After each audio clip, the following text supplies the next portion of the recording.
Maharashtra diaries में आज हम बात करेंगे महाराष्ट्र विधानसभा के मानसून सत्र की, जिसके पहले ही दिन हिंदी के मुद्दे पर जो विपक्ष है वो आक्रामक दिखाई दिया और उसने सरकार को आड़े हाथ लेने का काम किया। इसके अलावा बात करेंगे शिवसेना यूबीटी के सांसद संजय राउत की, जिसने हिंदी के मुद्दे पर बीजेपी सरकार के यूटर्न को लेकर महाराष्ट्र के मुख्यमंत्री देवेंद्र फडणवीस पर निशाना साधने का काम किया है।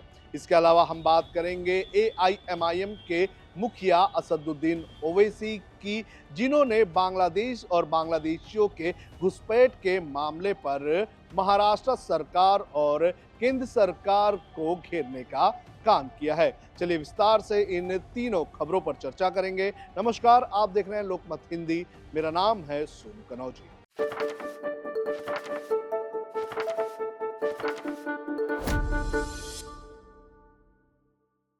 सबसे पहले बात करेंगे महाराष्ट्र विधानसभा की। आपको बता दें कि आज से महाराष्ट्र विधानसभा का मानसून सत्र शुरू हो चुका है और सत्र के शुरू होने के पहले ही दिन विपक्षी अलायंस जो है वो हिंदी के मुद्दे पर काफी ज्यादा हावी नजर आया। आपको बता दें कि रविवार को महाराष्ट्र की देवेंद्र फडणवीस सरकार ने स्कूली शिक्षा में हिंदी अनिवार्यता को लेकर एक जीआर जारी किया था, जिसमें यह कहा था कि जो अनिवार्यता है वो खत्म कर दी गई है। और उसके बाद आज महाराष्ट्र विधानसभा में ये दृश्य देखने मिला, जहां पर कांग्रेस और शिवसेना यूबीटी और शरद पवार की एनसीपी के विधायकों ने विरोध प्रदर्शन किया। सबके हाथों में एक तख्ती थी जिस पर लिखा हुआ था मी मराठी, यानी कि हम मराठी हैं और मराठी में बोलेंगे और हम पर दूसरी भाषा नहीं थोपी जाए। आपको बता दें कि पिछले कई दिनों से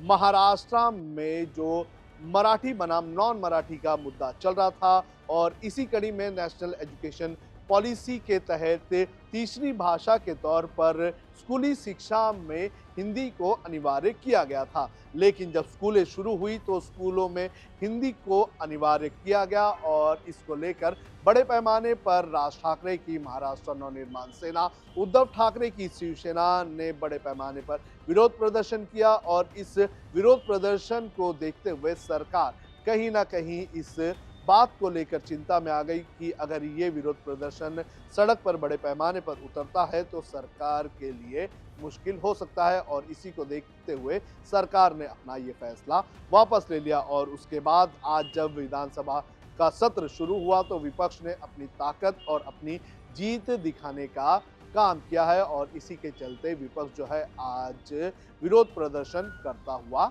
नजर आया।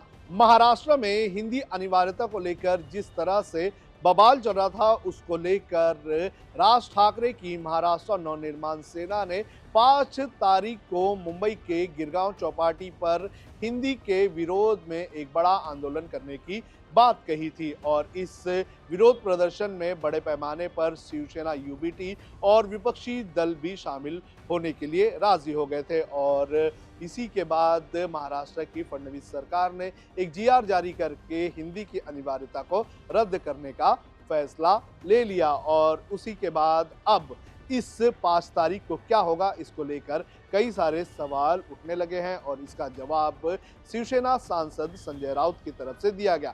संजय राउत ने यह कहा कि पहले हम विरोध करने के लिए 5 तारीख को इकट्ठा होने वाले थे, लेकिन अब विरोध नहीं बल्कि जल्लोष किया जाएगा, यानी कि सेलिब्रेशन किया जाएगा अपनी जीत का 5 तारीख को।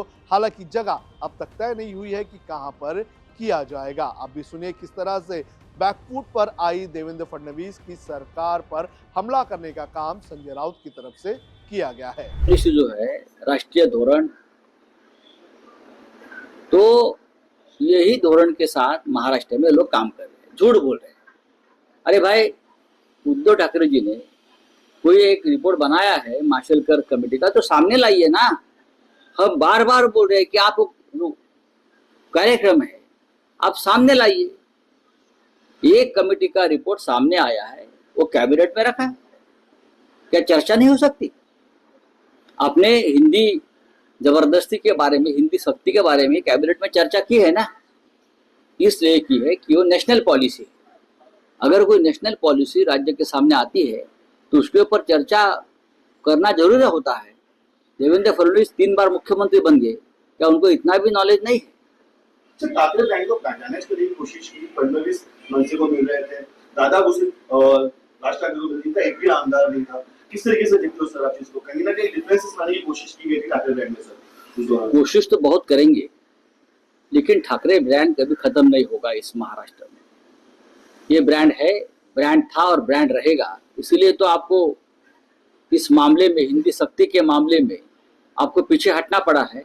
और आगे भी जब जब हम एक साथ आएंगे तो आपको हर स्टेप पर पीछे हटना पड़ेगा। अब देखिए महाराष्ट्र में क्या ताकत बनती है। अब बात करेंगे AIMIM के मुखिया असदुद्दीन ओवैसी की, जिन्होंने बांग्लादेशी इन्फिल्ट्रेशन को लेकर एक बार फिर से होम मिनिस्ट्री पर सवाल उठाया है। आपको बता दें कि परभणी में रविवार को एक सभा को असदुद्दीन ओवैसी संबोधित कर रहे थे और उसी दौरान बांग्लादेशियों के मुद्दे को लेकर उन्होंने अमित शाह वाले गृह मंत्रालय को और महाराष्ट्र की देवेंद्र फडणवीस सरकार पर निशाना साधने का काम किया। उन्होंने BSF पर सवाल उठाते हुए ये कहा कि बांग्लादेश के बॉर्डर पर जब BSF तैनात है तो किस तरह से भारत में बांग्लादेशी घुस जा रहे हैं और वो इतने सालों से रह रहे हैं। उन्होंने ये कहा कि किसी की भी मजाल नहीं है, किसी भी बांग्लादेशियों की मजाल नहीं है कि वो परभणी में आ जाए और परभणी में आकर अपना डेरा जमाए। लेकिन उन्होंने ये भी कहा है कि जिस तरह से बॉर्डर पार करके कई बांग्लादेशी भारत में आ जाते हैं, यहाँ पर आधार कार्ड बना लेते हैं, तो ऐसे में सरकार क्या कर रही है। आप भी सुनिए क्या कहा असदुद्दीन ओवैसी ने बांग्लादेशियों के मुद्दे पर। कि कोई बीजेपी के एक शख्स आकर कह रहे हैं कि परभणी में बांग्लादेशी है। कहां है बांग्लादेशी, मेरे को ही बताओ। परभणी यहां है, बांग्लादेश यहां से मेरे ख्याल से अगर प्लेन में भी गए तो कम से कम 2.5 से 3 घंटे के ऊपर हो जाएंगे। बांग्लादेशी यहां था, उसको बॉर्डर क्रॉस करना पड़ता, सीमांचल का चिकन हेड बोलते नॉर्थ ईस्ट, सिलचर, उन्हें वहां से निकल के यहां तक आ गया। आप सो रहे थे मोदी, अमित शाह क्या कर रहे थे? पेंटिंग कर रहे थे। BSF तुम्हारी, इंटेलिजेंस तुम्हारी, अब उन्हें वहां से निकल के यहां तक आ गया, इनको ख्याल ही नहीं है। ये छोड़ो, कोई बांग्लादेशी परभणी में आने की हिम्मत नहीं कर सकता इंशाअल्लाह ताला। ये भारत की अटूट सरजमीन है। बांग्लादेश बांग्लादेश, अरे कैगा बांग्लादेश? बांग्लादेश की जब तुम बात कर रहे हो तो सुनो मेरी बात बीजेपी वालों। वो बांग्लादेश में जब से यूनुस आए हैं, बांग्लादेश पाकिस्तान की नेवी के साथ एक्सरसाइज कर रहा है। बांग्लादेश की फौज पाकिस्तान की मुनीर से जाकर मिल रही है। बांग्लादेश ने भारत के बॉर्डर पर एक एयरबेस को बना रहे हैं, चीन बना रहा है। इसकी फिक्र नहीं है तुमको? जरा तो शर्म करो। उस बांग्लादेश को जिसने हमने मुक्ति वाहिनी बनाकर उनकी मदद की थी, आज उस बांग्लादेश में यह हो रहा है।